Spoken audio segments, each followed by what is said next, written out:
ചമ്മട്ടി പൂണ്ടു കടിഞ്ഞാണും മുറുക്കിയുടനിന്ദ്രാത്മജന്നുയുധി തേർപൂട്ടി നിന്നുപത ചെമ്മേ മറഞ്ഞൊരു ശരം കൊണ്ടു കൊന്നതുമൊരിന്ദ്രാത്മജന്യ ഹരി നാരായണായ നമാം.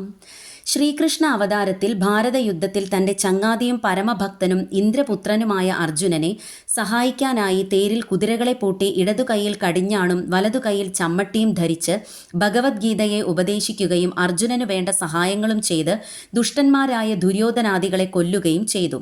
അതേ ഭഗവാൻ തന്നെ ശ്രീരാമ അവതാരത്തിൽ ഭക്തനായ സുഗ്രീവനു വേണ്ടി ഇന്ദ്രപുത്രനായ ബാലിയെ മറഞ്ഞിരുന്ന് ഒരു ശരം കൊണ്ട് കൊന്നതിനാൽ ദുഷ്ടനിഗ്രഹം ചെയ്ത് ഭക്തന്മാരെ പാലിച്ചുവെന്ന് അർത്ഥമാകുന്നു.